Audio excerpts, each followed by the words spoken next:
Have you ever felt like you need people to tell you that you're doing great at something for you to keep going at it? And when you don't hear that from the people around you, it makes you feel resentful and also slows down your progress. You wish you didn't feel that way, but you do. This is like when content creators look for the comments and likes to encourage them to keep posting and to keep going, and then fizzle out when they don't see it enough as they'd like. Why things like this affect you so much is a lot deeper than you realize, and is not actually the reason that you think it is. I remember early on in my journey, it used to bother me so much when I felt that people around me weren't clapping for me to succeed. I think like, well, if you're my friend, you'd be bigging me up, right? And I remember it creating such an internal conflict that I realized I needed to do something about it. So I decided to stop looking at the people around me to clap for me and encourage me along the way. And this actually led me to ask myself why I felt it was so important for them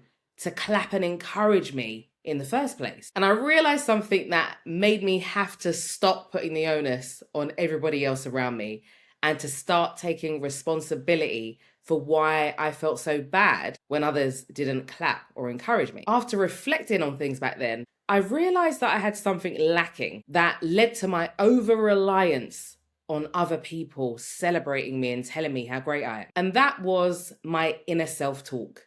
It was all over the place. So I'd do something great, and then after I think to myself, well, you could have done that a bit better. Like, you could have done it faster.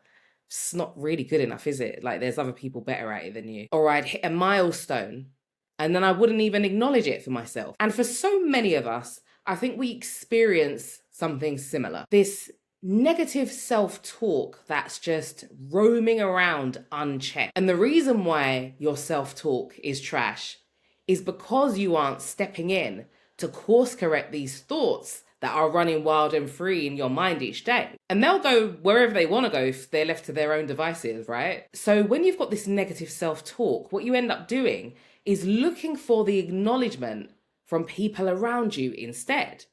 What you're trying to do is override your own inner voice that's subtly putting you down every day. You're hoping their positive words will override your own negative ones. But I believe this is something that we need to be doing for ourselves.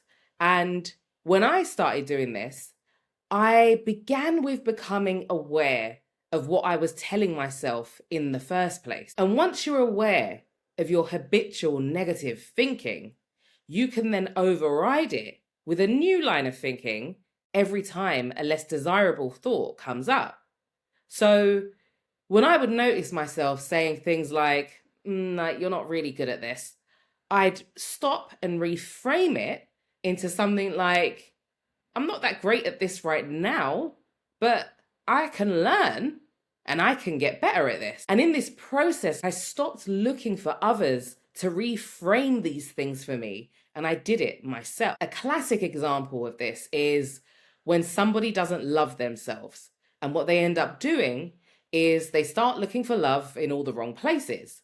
They try to use somebody else's expressions of love for them to replace their own negative feelings about themselves. But what happens when that's taken away? What happens when that person stops expressing these things? You're again left with your own trash thoughts taking over and you craving for others to give you that boost that you're not giving yourself. The more you nurture your own inner dialogue, the less you need others to do it for you. So you gotta ask yourself, are you just looking for an external voice that you actually need to generate for yourself internally? Because if you are doing that, unfortunately, you're essentially giving away your power to others who then dictate how you feel about yourself and your own success. You know, the thing is, I've never met a person who's worked on improving their own mental chatter that actually gives a shit about other people clapping for them, because they just clap for themselves. But most people are hoping to use the encouragement from others as a band-aid on how little they're clapping for themselves and acknowledging themselves. And there's a fundamental problem with this. People are unreliable.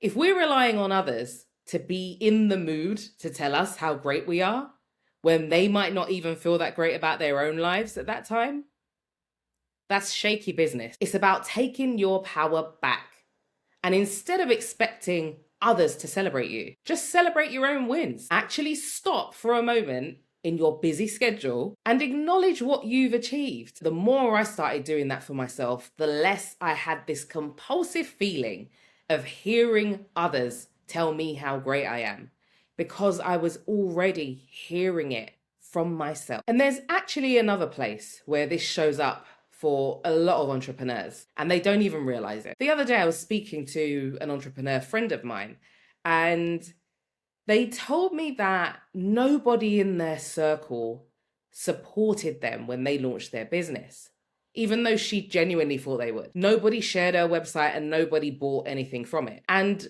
she felt disappointed. But what she did is that she decided she was going to stop looking at her direct circle for the initial momentum in her business. And if I'm honest, I think they did her a huge favor.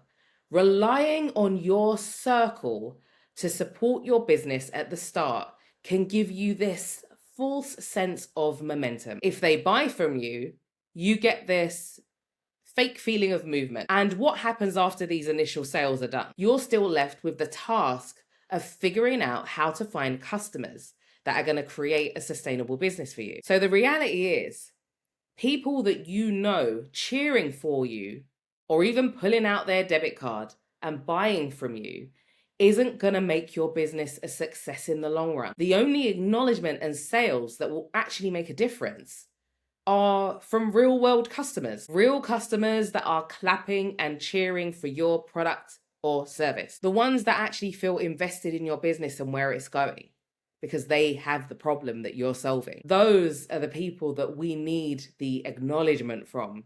So I don't think there's any point wasting time worrying about why your friends aren't acknowledging and supporting you. What you should be worrying about is why your target audience might not be supporting you and fixing that problem instead, because that's the acknowledgement that's going to provide the most dividends.